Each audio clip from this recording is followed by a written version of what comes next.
everyone, welcome to my video presentation about the evolution of management theory. In this video, I will explain how management theories have developed from the classical era to the modern era, and how the ideas continue to influence the organizations today. Let's get started. Manajemen telah ada sejak manusia mulai bekerja sama untuk mencapai tujuan. Bukti sejarah dari bangsa Romawi dan Mesir kuno menunjukkan adanya sistem organisasi dalam pembangunan kuil dan istana yang menunjukkan bahwa praktik manajemen telah diterapkan sejak lama. Sebagai ilmu yang terstruktur, manajemen mulai berkembang pada abad ke-20. Namun, fondasinya telah diletakkan sebelumnya oleh Adam Smith pada tahun 1776 melalui teori pembagian kerja untuk meningkatkan efisiensial.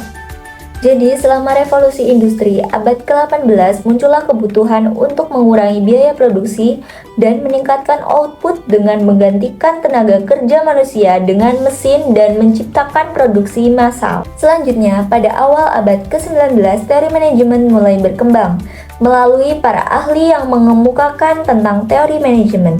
Yang pertama, di sini ada Robert Owen. Robert Owen menekankan pentingnya kesejahteraan pekerja dan sumber daya manusia untuk meningkatkan produktivitas. Yang kedua ada Charles Babbage. Di sini Charles Babbage menyoroti efisiensi dalam produksi dan penggunaan sumber daya. Yang ketiga ada Henry P. Town, menekankan pentingnya manajemen sebagai ilmu dengan prinsip dan sistem yang dapat dipelajari.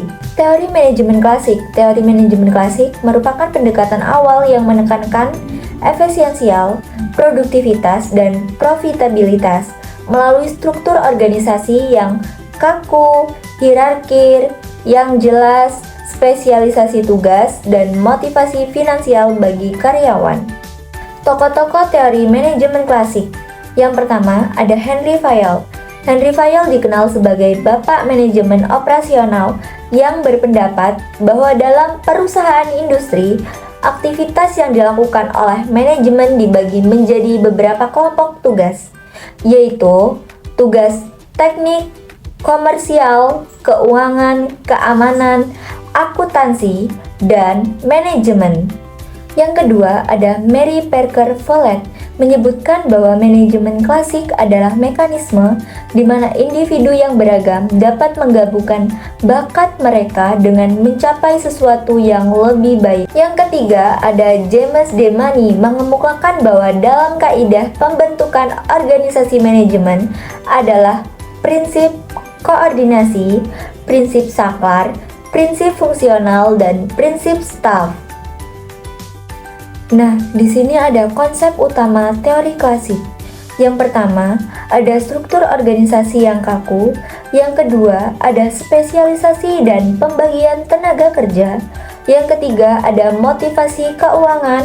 Yang keempat, ada komunikasi satu arah. Dan yang kelima, ada fokus pada efisiensi. Perkembangan teori manajemen modern. Perkembangan teori manajemen modern dimulai pada tahun 1950-an yang menekankan organisasi sebagai sistem terbuka yang beradaptasi dengan lingkungannya, mengintegrasikan aspek manusia dan memanfaatkan analisis kuantitatif dan teknologi seperti AI dan Big Data untuk efisiensial. Fokus utama dari teori manajemen ini adalah yang pertama ada sistem terbuka, yang kedua ada pendekatan kuantitatif, yang ketiga ada fokus manusia, yang keempat ada fleksibilitas, yang kelima ada kualitas dan pembelajaran. Teori manajemen modern telah berkembang melalui dua aliran utama. Yang pertama ada pendekatan kuantitatif atau riset operasional, menggunakan metode ilmiah dan matematika untuk memecahkan masalah manajemen dengan fokus pada efisiensial dan pengambilan keputusan berdasarkan data. Yang kedua, ada pendekatan perilaku organisasi, mempelajari aspek perilaku individu dan kelompok dalam organisasi untuk memotivasi kepuasan kerja dan dinamika sosial.